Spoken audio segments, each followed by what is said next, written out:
Good evening, everyone. I'd like to call the May 23rd, 2022 meeting of the University City Council to order. Madam Clerk, would you please call the roll? Present. Here. Councilmember McMahon, Here. Councilmember Hales, Here. Councilmember Kusick, Here. Councilmember Smotherson, Here. Mayor Crowe. Here, thank you very much. I would like to thank once again Ms. Schaefer for stepping in as our acting city clerk while Ms. Reese is out on a continuing education seminar. So thank you very much once again for filling in. Before you have the agenda. During the study session. There were no questions that were asked to change. Is there a motion to approve? Motion made by Mr. McMahon, seconded by Mr. Hales. Is there discussion? Hearing none. All those in favor, please signify by saying aye. Opposed? The ayes have it. There are no proclamations. You have before you the May 9th, 2022 regular session minutes. Is there a motion to approve? Motion made by Ms. Klein, seconded by Mr. Smotherson. Is there discussion? Hearing none. All those in favor, please signify by saying aye. Opposed? The ayes have it. Mr. Hales. Thank you, Mayor Crowe. I would like to nominate Susan Murray for appointment to the Housing and Third Ward Revitalization Task Force. Is there a second? Seconded by Mr. McMahon. Is there a discussion? Hearing none. All those in favor, please signify by saying aye. Opposed? The ayes have it. Mr. Kusick. Thank you, Mayor Crowe. At this time, I would like to nominate Craig Hughes for appointment to the Housing and Third Ward Revitalization Task Force. Is there a second? Seconded by Mr. Smotherson. Is there discussion? Hearing none. All those in favor, please signify by saying aye. Opposed? The ayes have it. We have no swearing in. I believe this is the first section of citizen comments. Ms. Schaefer, do we have comments? Thank you. Big step, isn't it? We have one request to speak. Would you please, when you approach the microphone, please give your name and address, and you're limited to 5 minutes. Mr. Steve Glickert.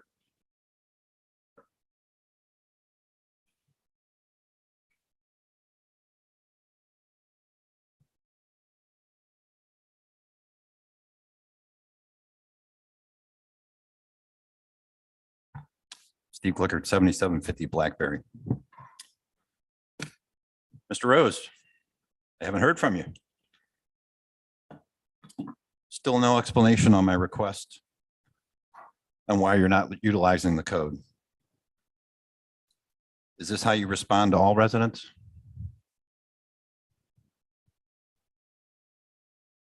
Just ignore their questions, ignore them while they're speaking.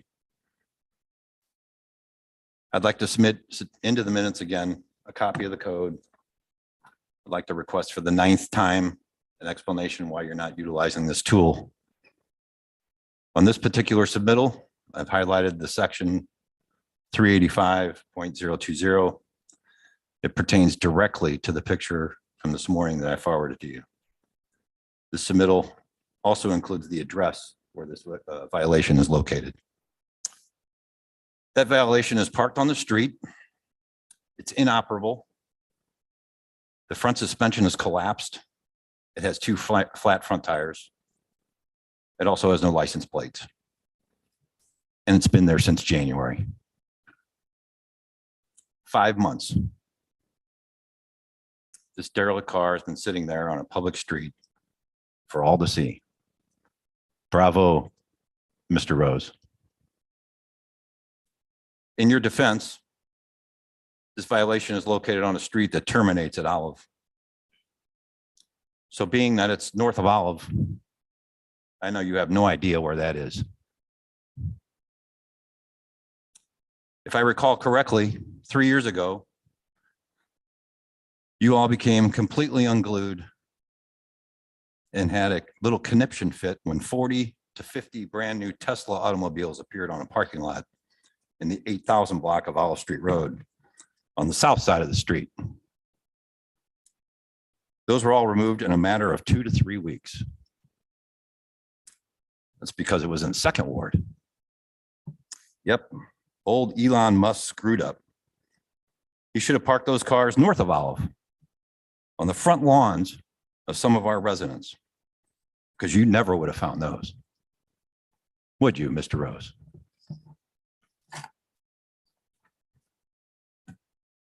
The parking violations that are permitted south of Olive are the ones where people park on their front lawn on your street. Isn't that right, Mr. Rose?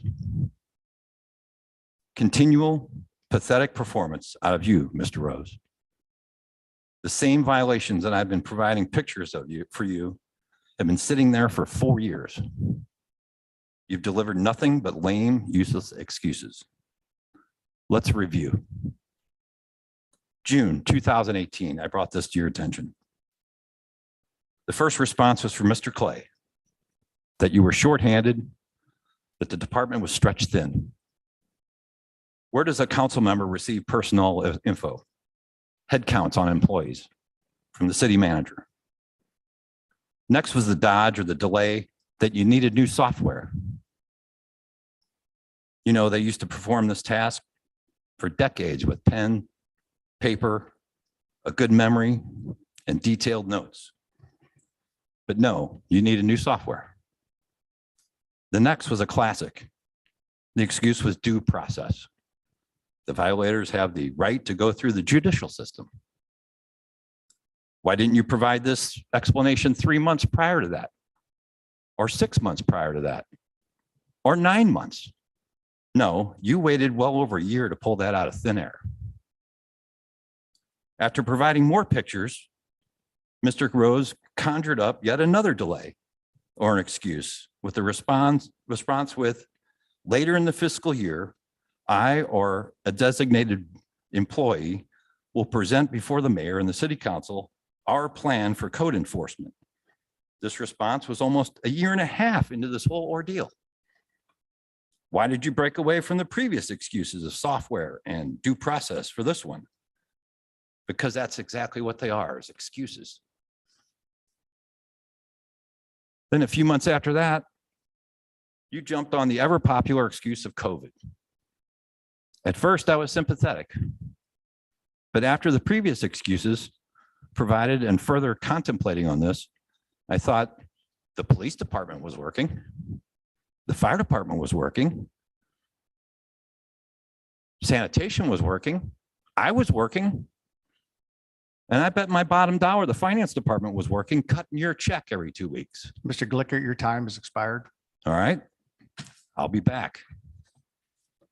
That concludes our citizen comments for the evening.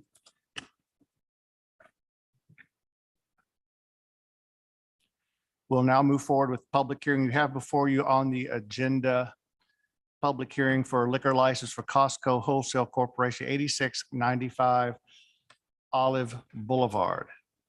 I will open this public hearing at 6:39 PM. Officer, could you turn off the microphone of that? Thank you very much, sir.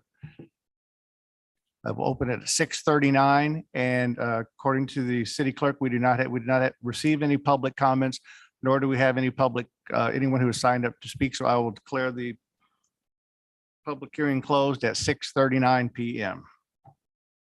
We'll now move forward with the consent agenda. You have before you 4 items on the consent agenda. Is there a motion to approve?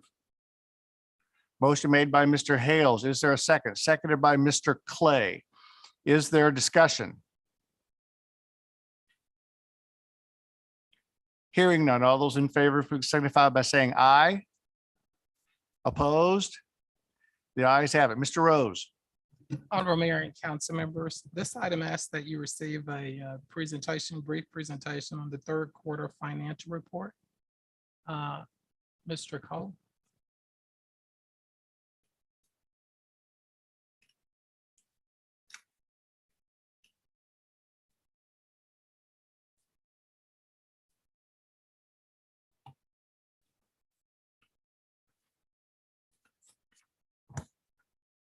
Thank you, Mr. Rose.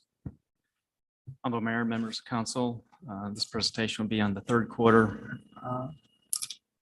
The financial presentation as of March 31st, 2022.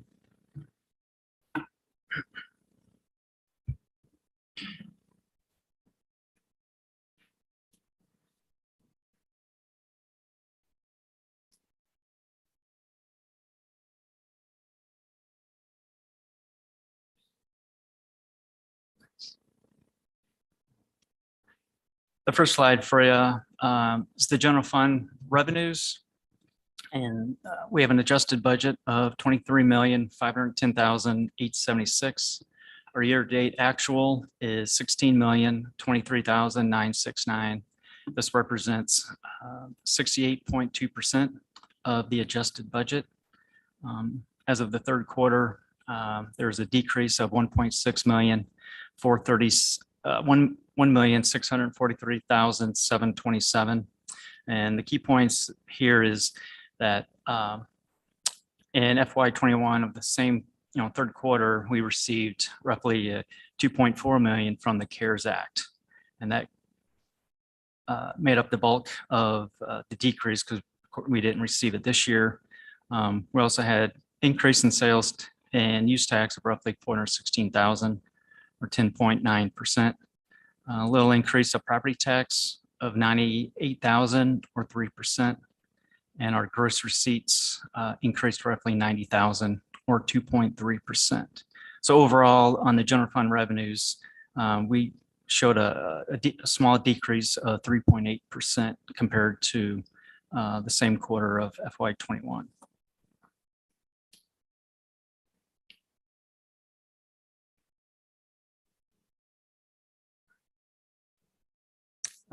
The general fund expenditures adjusted budget is $26,956,845. Our year to date is $17,231,935. This is roughly 63.9% of the adjusted budget. And we had an increase of the expenditures of $844,886. And the key points on this is roughly we had increase in police and fire of the salaries and overtime. We had an increase of expenditures in facilities of roughly 98,000. And that was due to the temporary labor and building improvements for water restoration at Trinity. And we had an increase in expenditures in plan and development of roughly 84,000. This is mainly due to maintenance contracts from SmartGov and demolition board ups.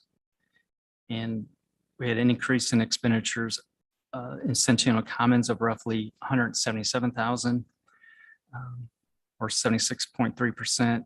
And this is due to the increase in salaries and part-time salaries, electricity, and adding security cameras. And as you all know, in FY21, we really didn't have Centennial Commons open to the public. Overall, the expenditures as a percent of the budget decreased slightly by 1.9% compared to the same quarter of 21.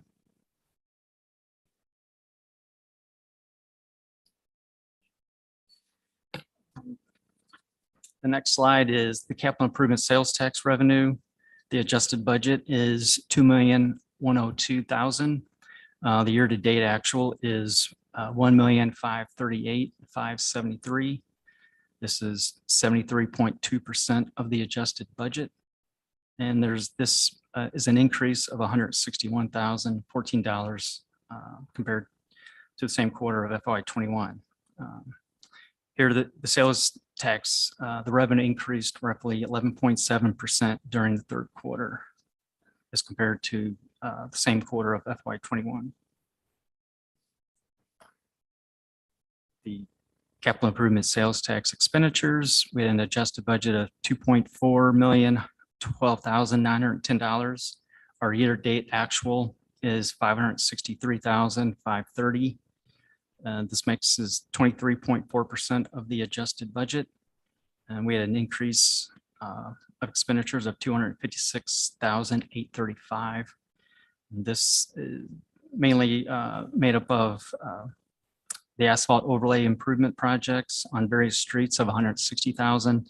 We had some tree removal expenses of 61,000, and we had the Exel Alley cave-in repairs of 56,000.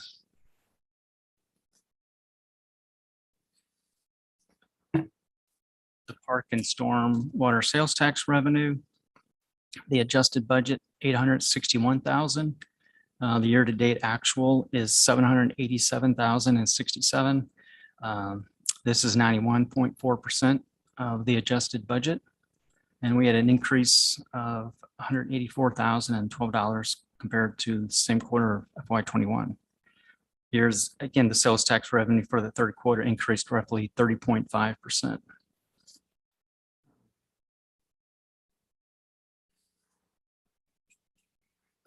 Park water and stormwater sales tax expenditures. The adjusted budget is $1,375,776.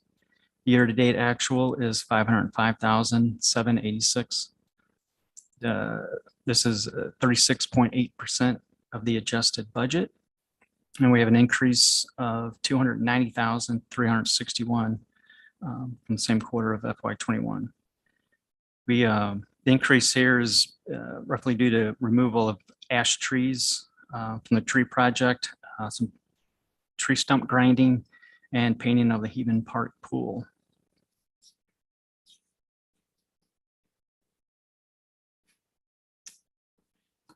And our next fund, it's public safety sales tax revenue.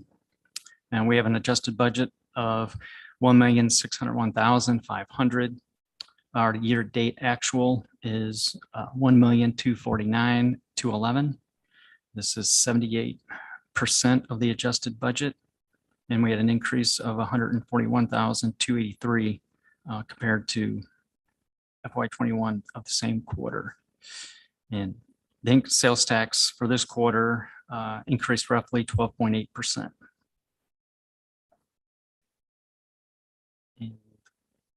Public safety sales tax expenditures. We had a adjusted budget of $1,047,284.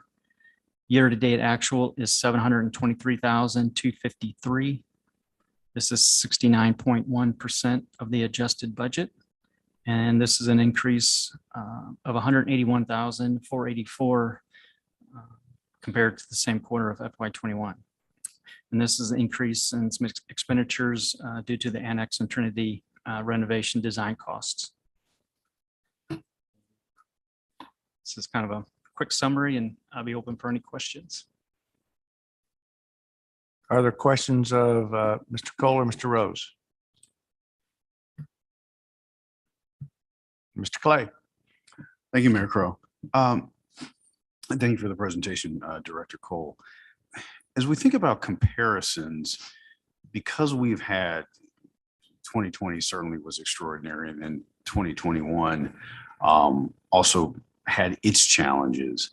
I know some organizations use 2019 numbers as a truer level set, because we know comparing to what may have transpired in 2020, I mean, that's I think is manifest by slide 3 when you talk about Centennial Commons.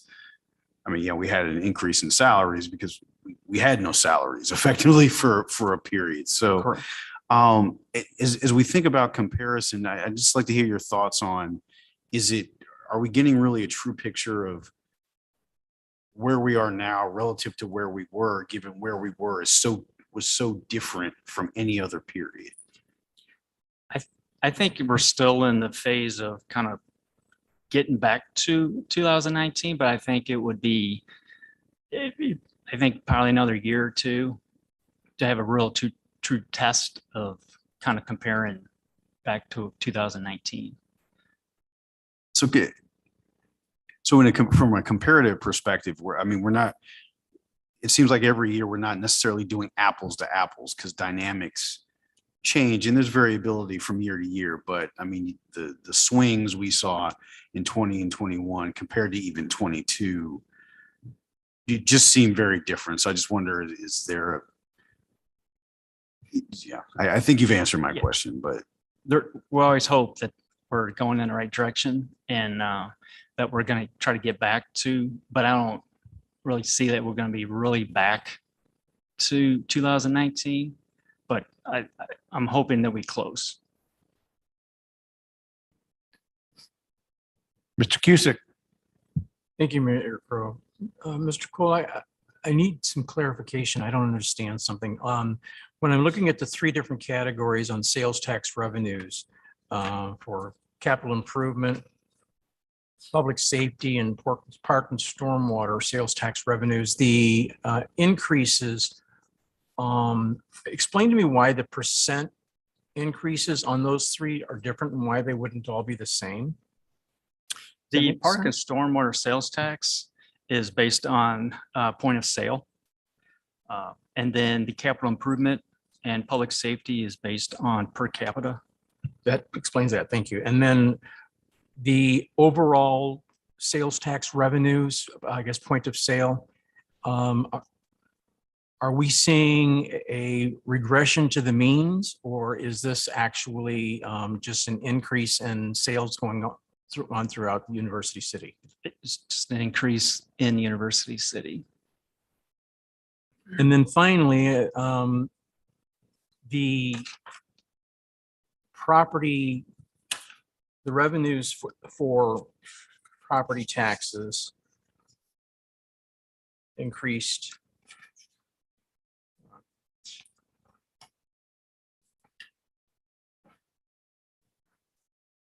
There was an increase in the amount of funds we received because of the increase in property taxes. I'm not sure which page that's on. Page 2. Yes, it says increase of property tax of roughly 98,000. Is that due to the reassessment by the St. Louis County Department of Revenue for property taxes? It's partial that, and then partial with people that back pay, getting current. So it's kind of a little bit of both.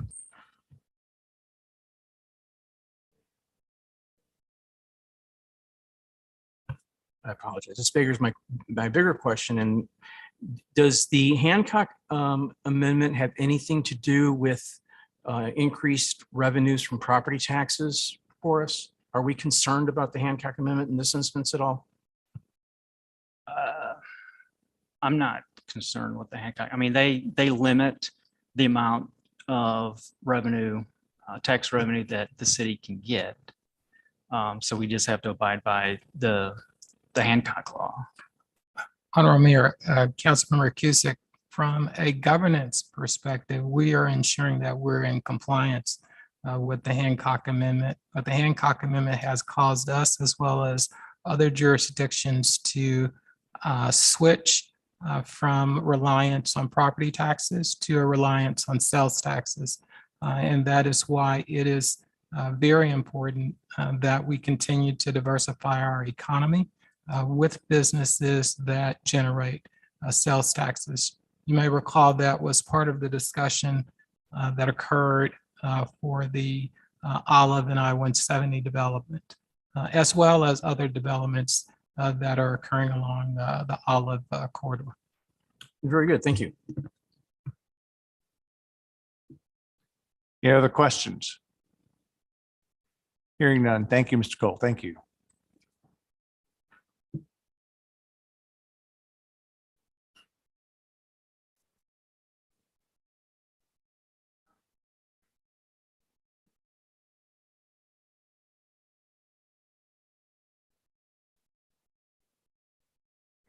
Honorable Mayor and council members, this next item is a code enforcement agenda item.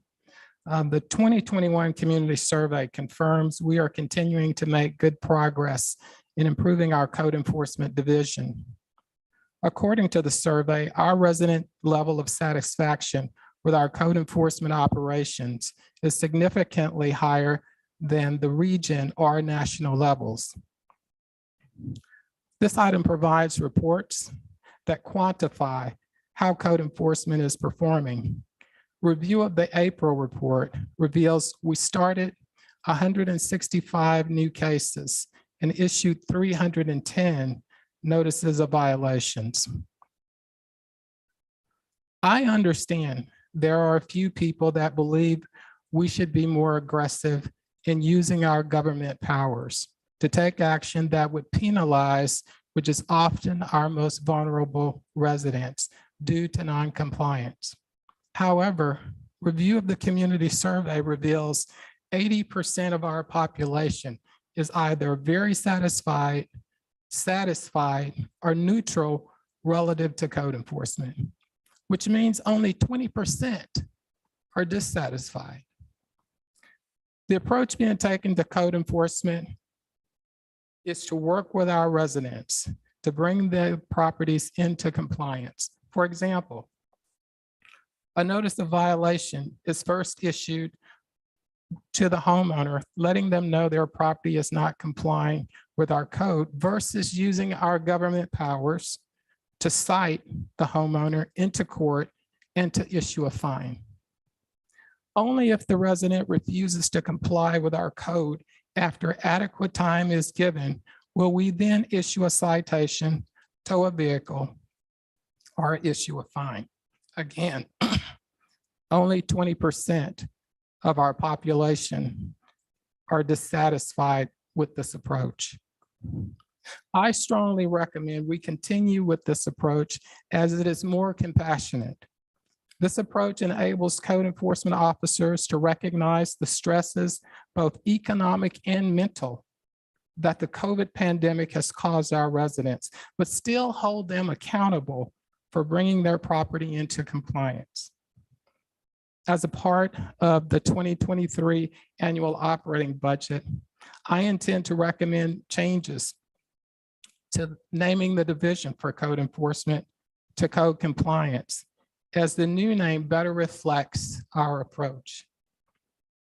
I want to recognize Tim Scott, who is the supervisor over our code enforcement operations, and want to publicly state how proud I am of that operation.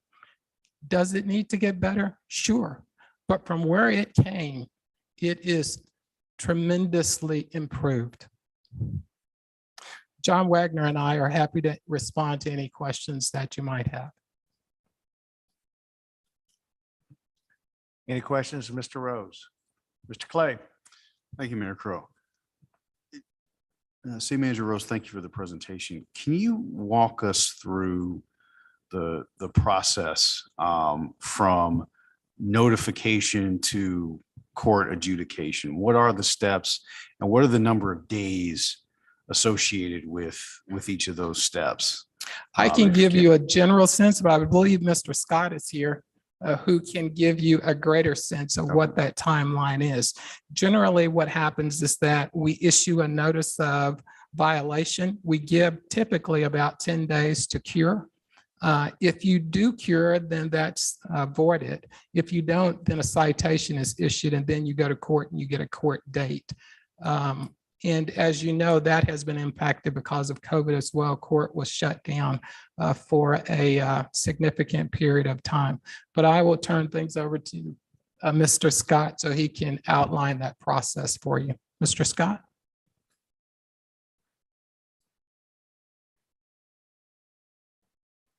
Good evening, all.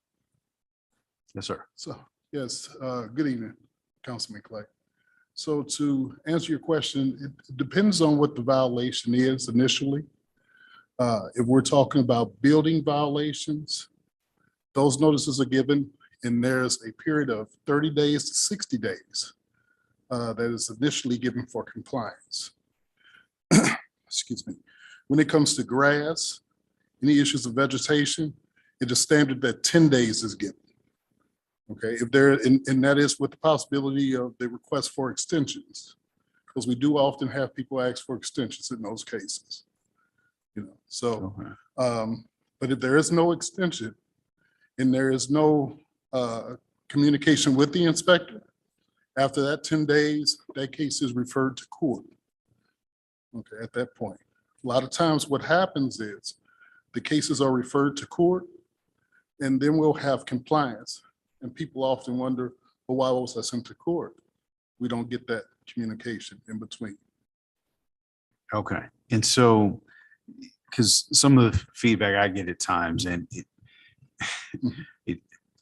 I understand the challenges of your work because it's a rare person who wants to see Yes, sir. code enforcement coming. So I certainly understand Yes, that.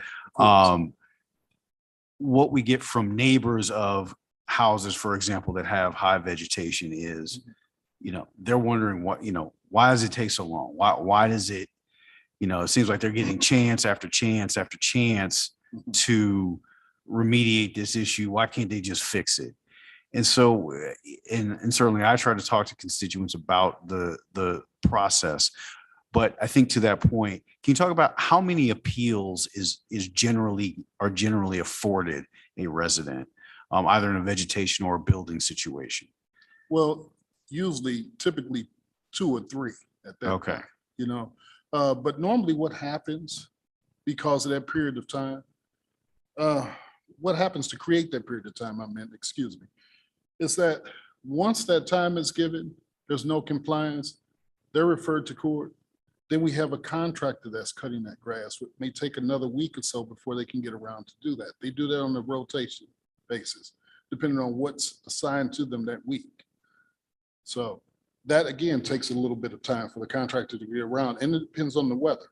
Like this year, we've had torrential rains repeatedly, Right. you know, so it's put us behind. We're cutting grass that's now 3 and 4 feet tall. It's not because we've lacked in writing them up. They've been written up. Contractors can't cut them because the ground is too wet. And one final question, Inspector Scott, is Yes, sir. we have houses, and I can speak to the 3rd ward. This may be true in other wards as well. We can set our calendar to when there's going to be overgrowth in vegetation. We know my ward colleague is very versed in the addresses of these properties that we know come spring, it's going to look like a jungle. What is our approach to these properties that are habitually in violation? Now, are they cleaned up each year? Yes. Does it happen the subsequent year? Yes. Is there an approach to address that? So during the process of writing these properties up, once they're written up once, the following time, we can give them 5 days, you know, to clean these properties. But this is within 1 fiscal year that this approach is taken. After the second time, there's no compliance, we can give them up to 1 day to take care of these properties. But then when the next year arrives, we have to start that process all over again. At this point, there's nothing in place that would allow us to go on these properties immediately and cut them. We have to allow that due process.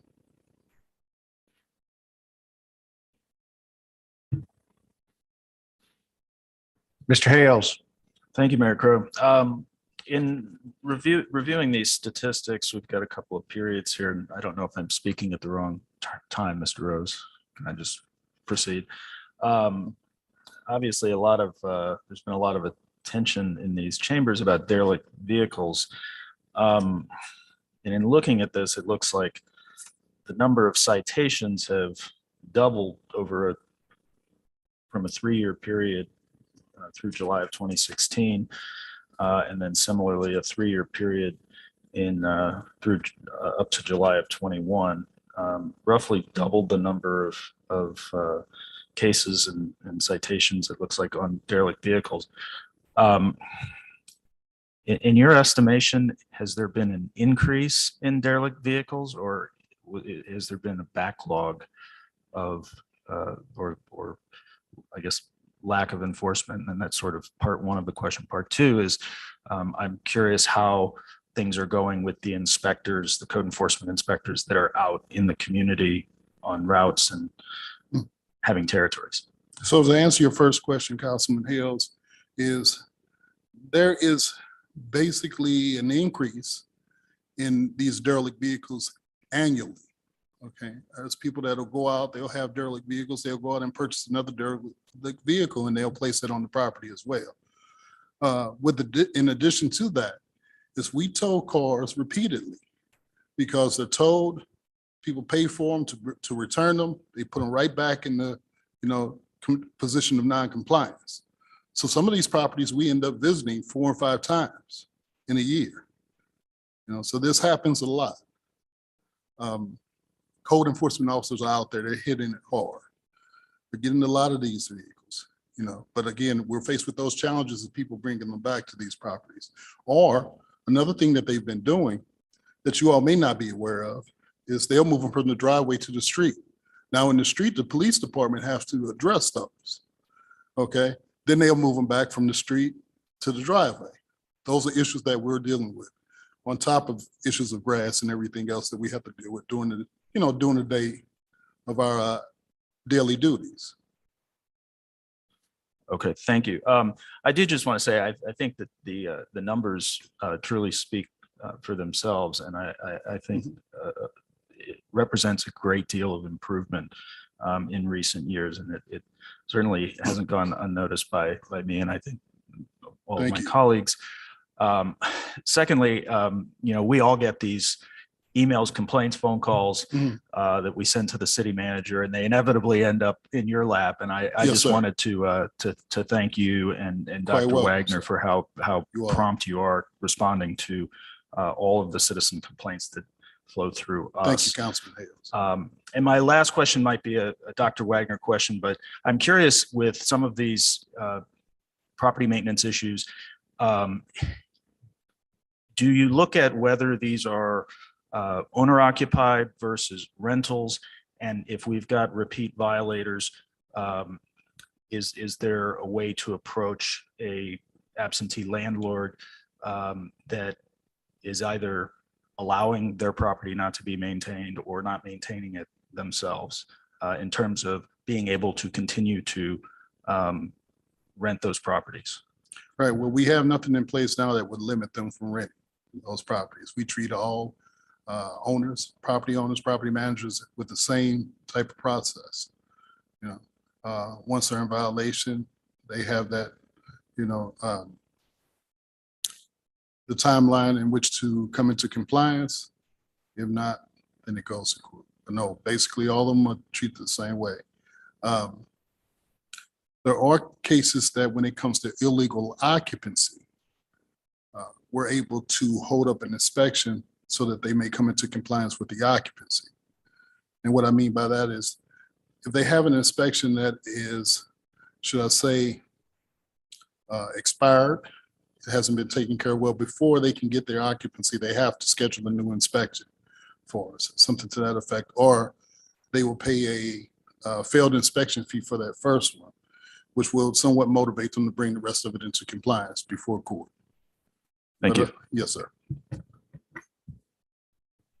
Mr. Smotherson. Thank you, Mayor Crowe. And before you go, Mr. Scott, I did want to say to you, sir, thank you for your work. Thank you for your service. And because I see you out there sometimes and and I definitely understand what we're going through, especially in the third ward. So thank you, sir. I do appreciate you. I want to say that I don't want to repeat necessarily what my colleague said, Councilmember Clay, because we know the struggle, especially in the third ward. But I do want to ask you a question, and it may actually be, you may be able to address it, Dr. Wagner or Mr. Rose. And that is, my question is, commercial properties on Olive. Okay. We've got a particular problem with certain ones. We literally lost a Firestone because of that issue. The issue being that they were the owners of that property were Elmo's Love Lounge is, or whatever you want to call it. Yes. Well, where our former Firestone used to be. The problem that Firestone corporate office had with those property owners was that they didn't take care of the building and they didn't take care of the landscaping. Even as we speak right now, I think the grass is still about 2-3 feet high. If you understand. So my question to you all is that how do we address commercial property owners? Because we should make them more responsible, if that be a term, but you understand what I'm saying. I do. I totally do. But yes, we have sent notices with the same processes in place, Councilman Smuggers, as it relates to commercial property owners.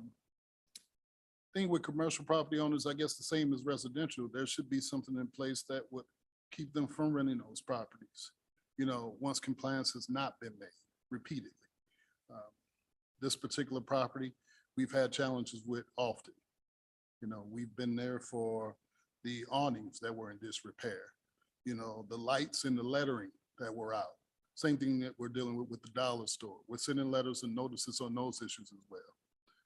So yes, sir. To answer your question, we follow the same processes with it. Okay, and then the last thing I'll say, because Okay. you mentioned this a second time. Okay. there's something that needs to be put in place. And I think that that falls upon the council to actually address that, because you're not able to do a job in reference to enforcing this simply because there's nothing in place to allow you to take the next step or another step. That's So I correct. appreciate it. Thank you, sir, for Thank your you, words. Councilman. Thank you. Thank you all. Have a good evening. Mr. Rose, Mr. Scott, Dr. Wagner, thank you very much for that information. We're glad to have that in front of us. Oh, I apologize. Oh, Ms. Klein, I'm sorry. I did not see that. It's okay. I just had a quick comment and question for Mr. Rose. Just the comment is just that I like the idea of changing it to compliance, from enforcement to compliance. I think that sounds a lot more resident friendly. So I'm happy about that. And my question has to do with the survey, the community survey. And I'm just wondering how it's worded and what specifically it's asking residents about. Are they happy with, or, is there an increased satisfaction with how enforcement is carried out throughout the city? Or is part of the question, does it also deal with the process that people go through in adhering to code enforcement, or to, if they have a violation, going through that process?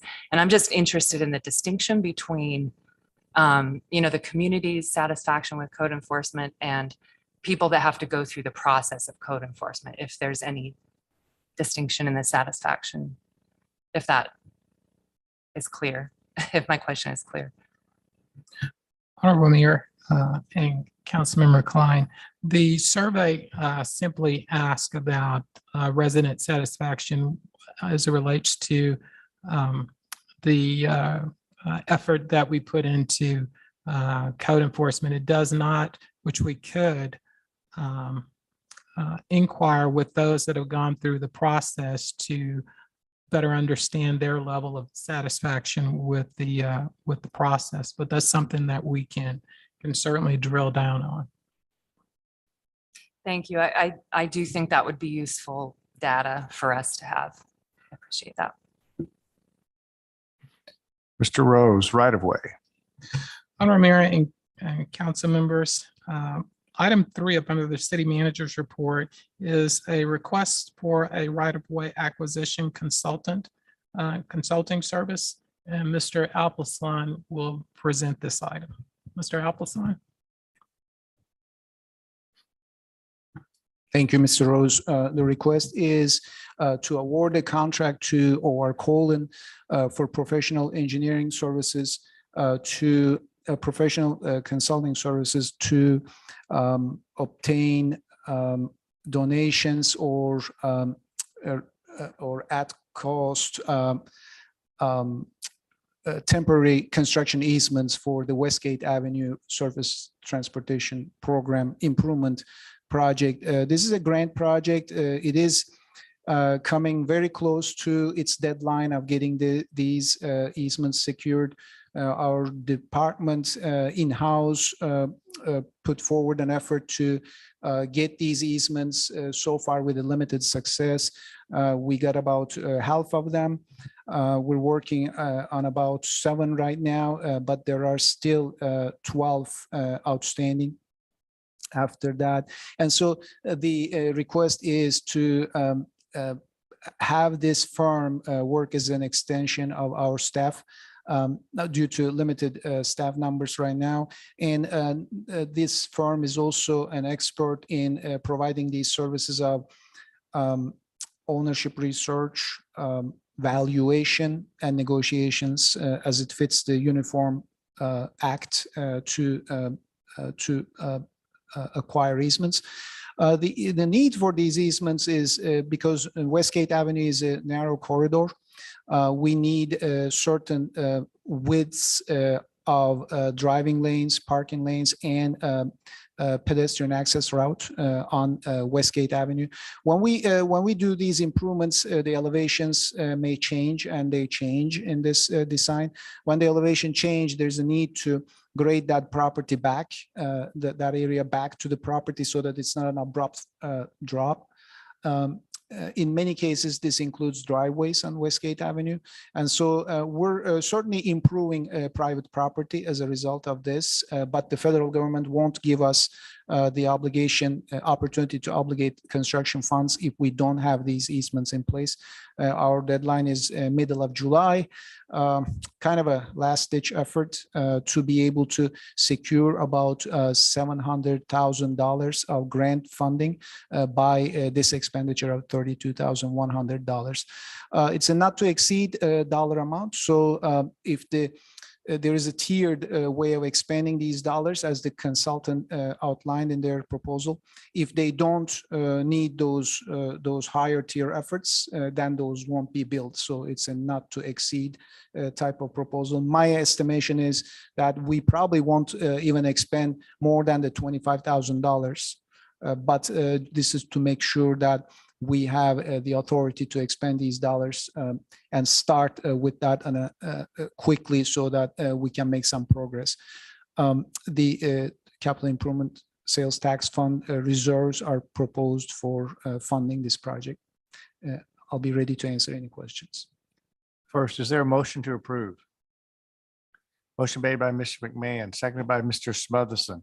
Is there discussion or questions of Mr. Alpazlan or of the city manager? Hearing none, all those in favor, please signify by saying aye. Opposed? The ayes have it. Thank you. Mr. Rose.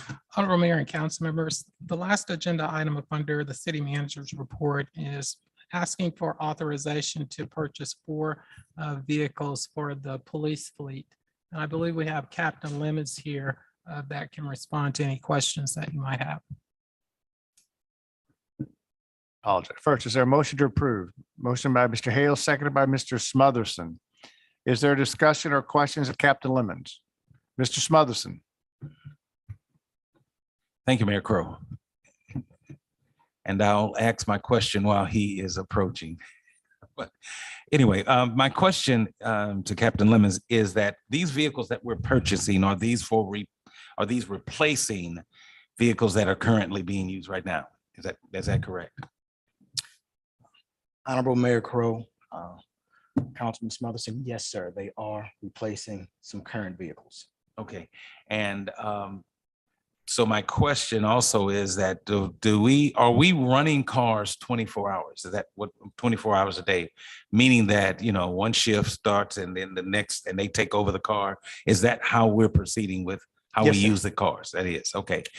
Do you ever see, is that really cost efficient? What's your opinion about that?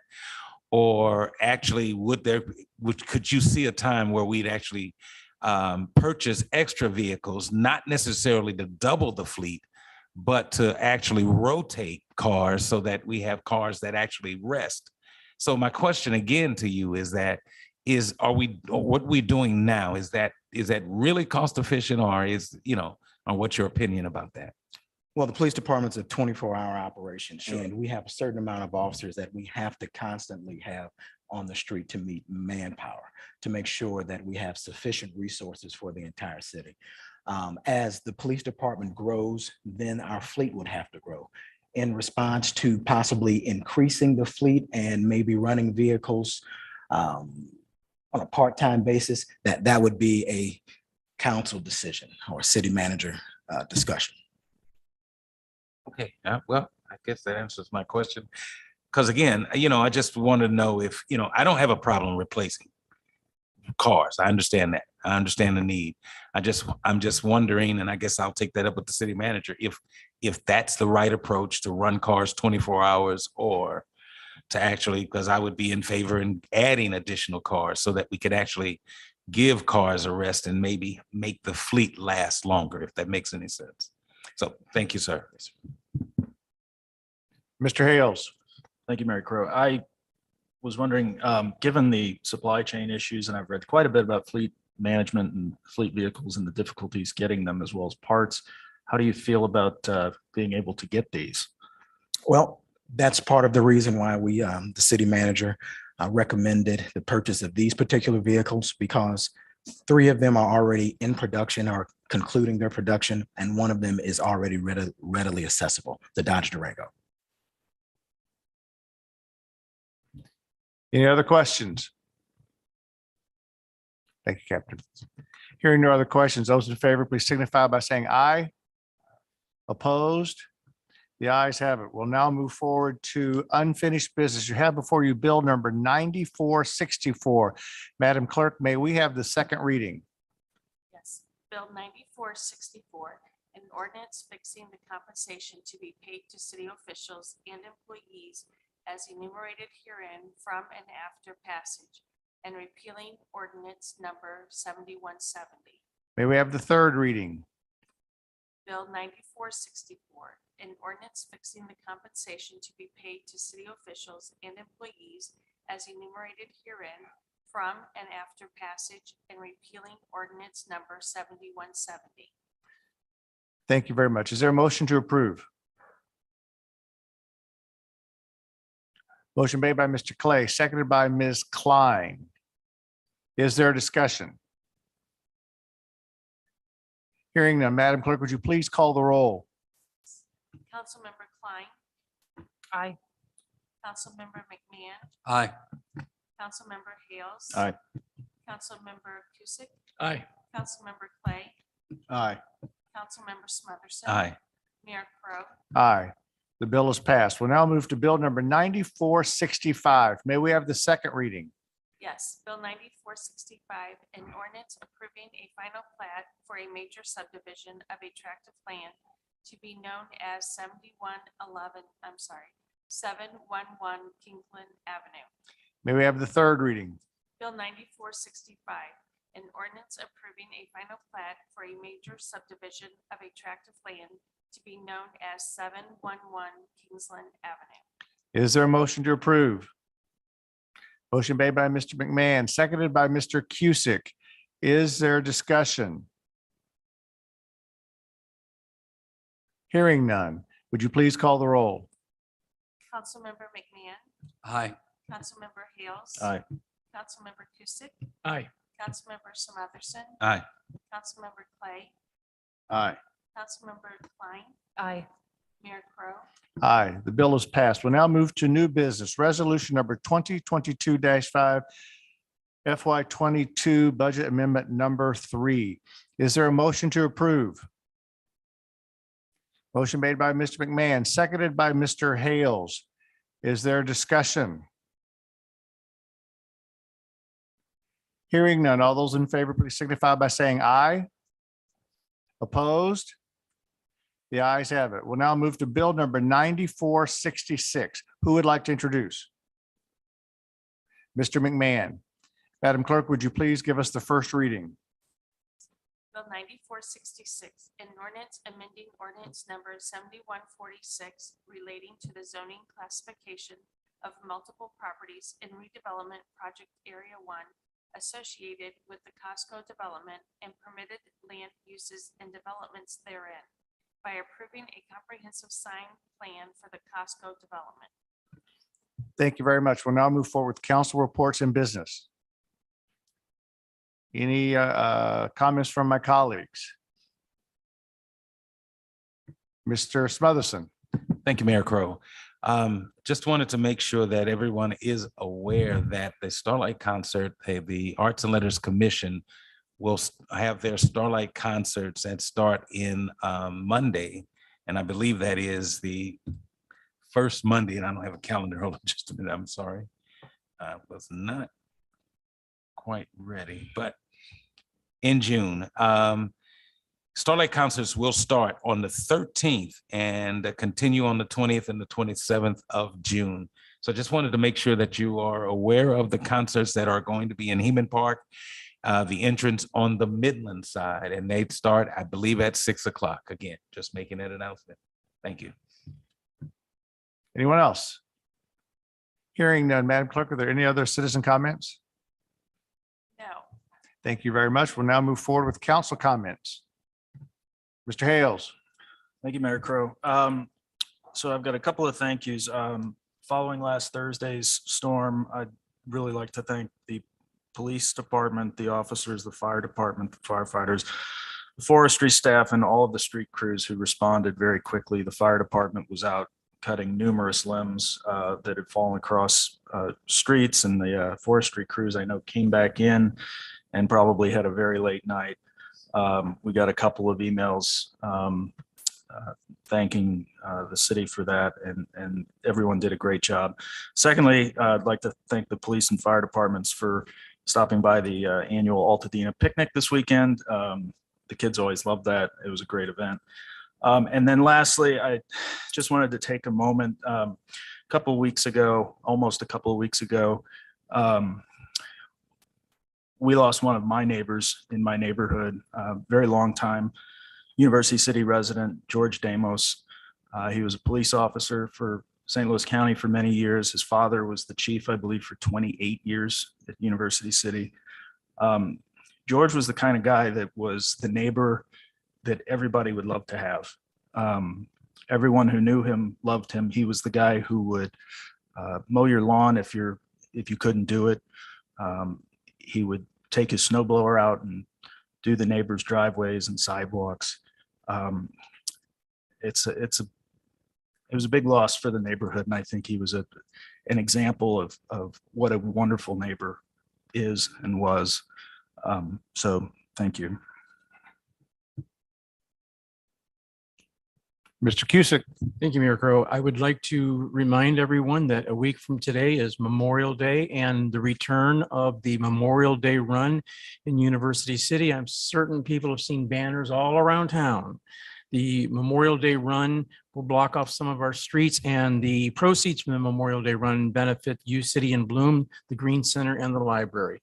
If you haven't signed up to get out there and run, walk, or participate, please do so. Thank you. As we are talking about activities, I too hope that you'll join us for the Memorial Day Run. Someone has to get up early and start the race. So I'd like, any of you would like to come join me, I'd appreciate that greatly on Memorial Day. I also hope you get a chance to see the mannequins in the loop. And the mannequins in the loop have expanded to north and south, and Del Mar as well. So it's kind of nice to see them out and about.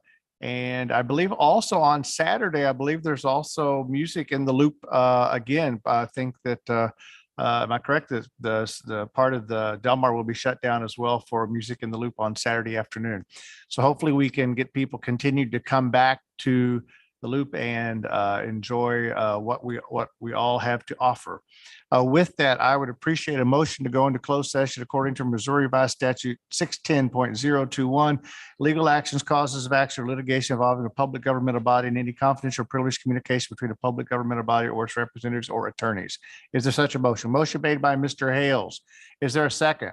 Seconded by Mr. McMahon. Is there a discussion? Hearing none, Madam Clerk, would you please call the roll? Councilmember McMahon, Aye. Councilmember Hales. Aye. Councilmember Cusick, Aye. Councilmember Swatherson, Aye. Councilmember Clay, Aye. Councilmember Klein, Aye. Mayor Crowe. Aye, thank you. We will now move into closed session. To all of you, thank you for coming this